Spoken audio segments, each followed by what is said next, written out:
Welcome back to the channel.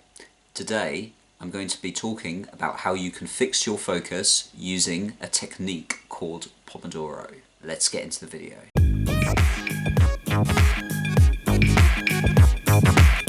Firstly, I'll tell you a little bit about the history of the Pomodoro Technique. The Pomodoro Technique was conceived by an Italian called Francesco Cirillo in the 1980s. Sorry if I pronounced that wrong. Fundamentally, the technique breaks time down into intervals. The first segment of time is a period during which you work, and that's immediately followed by a chunk of time in which you'll take a break from that work. It's called the Pomodoro Technique because Cirillo first devised it when he was a university student, and he would use a tomato-shaped kitchen timer to measure his blocks of time, and Pomodoro is the Italian word for tomato.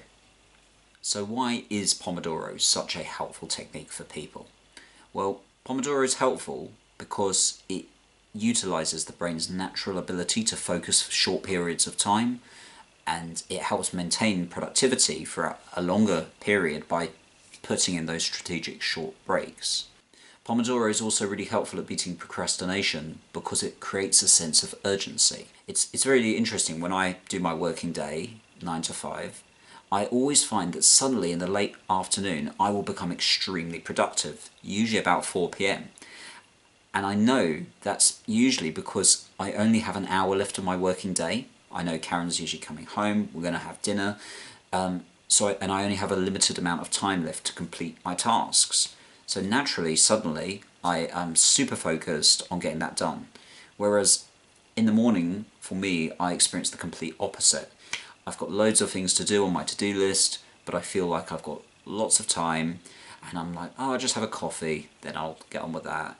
Oh, let's just have a look at a few emails. Sometimes even I think, oh, I'll just watch a quick YouTube video. I've got loads of time all day. So I don't have that sense of urgency, which encourages me to get on with something, whereas I do in the late afternoon. So Pomodoro can create that sense of urgency.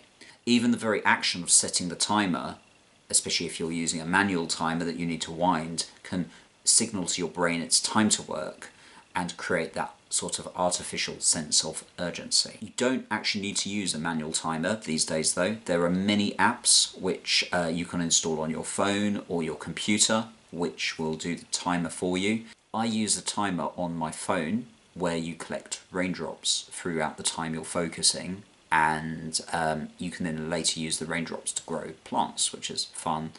It's also doubly useful for me because it stops me from getting distracted by my phone, because if you pick up your phone during your focus session, then automatically you fail the Pomodoro session and you don't collect your raindrops. So these apps that you can install on phones or computers add in the additional aspect of the fact that they stop you from getting distracted by that technology. How long and how many sessions, you might ask, if you're wanting to use the Pomodoro technique? The original process of Pomodoro actually involved firstly deciding on the task to be done. Secondly, you'd set the timer, typically for 25 minutes. You then work on the task during that time. When the timer rings, you take a short break, you get up, move around, look away from your work. Then you'd reset the timer and do another 25-minute session. After 4 Pomodoros, and a Pomodoro is that 25 minutes of work, 5-minute break, you'd then typically take a longer break of 20 to 30 minutes, and then repeat and do another 4 Pomodoros. However, I don't do Pomodoro like this. I adapt it to suit my own tasks and my own needs, and I'd encourage you to do the same. Often, some people, myself as well, find it better to work for 50 minutes, followed by a 10-minute break. I find that 25 minutes can be a little bit short for me to kind of get into the flow of my work. I like to work at least for 50 minutes because I find that flow and that focus. What I do personally is when I sit down for a study session or even a work day, I like to make a list of all of the tasks that I want to achieve that day, realistically as well within the time I have. So if I have a 7-hour work day, I will make sure that those tasks aren't going to take more than 7 hours. And what I'll do is I'll estimate the time I need for each task. Some of the tasks might be 25 minutes, some 30, 40, 50 even, but I don't tend to go longer than 50 minutes because that's the longest I find my brain can concentrate for before I need a break. I also always try to overestimate the time I need a little bit to do a task. and I get a slightly longer break then, which is a reward if I complete it sooner. To be honest as well, sometimes if there's a task I really don't want to do, even if it's just a 5-minute job, like emailing an academic to tell them I'm not going to order 25 copies of their new book for the library because it's too expensive, and to be honest, probably nobody wants to read it anyway, I might list that as an item on my to-do list, just as a way to force myself to get it done, and then set the Pomodoro timer and do it. Where can you find Pomodoro timers? Well, as I've already said, there's loads of apps on computers and phones. The app I use on my iPhone is called Focus Planet. I really like that one. I like the gaming aspect of it as well. But if you have a search on your app store or look online, there's so many out there. So find one that you like and one that works for you. On the computer, you can also find Pomodoro timers that will block certain websites or apps like social media. So if your computer is a point which distracts you, you can use it in that way. There's also loads of Pomodoro timers on YouTube, and I'll often use these as well. So if you search Pomodoro timer on YouTube, you can find that lots of people have put videos of themselves doing the Pomodoro technique. So they'll study for 50 minutes, then have a 10-minute break, and you can then do that Pomodoro along with them. That can be really helpful because it has the added bonus that you feel like you're in it, studying with somebody together. Some people put really nice relaxing music in the background as well. I love to watch those videos and use them all the time.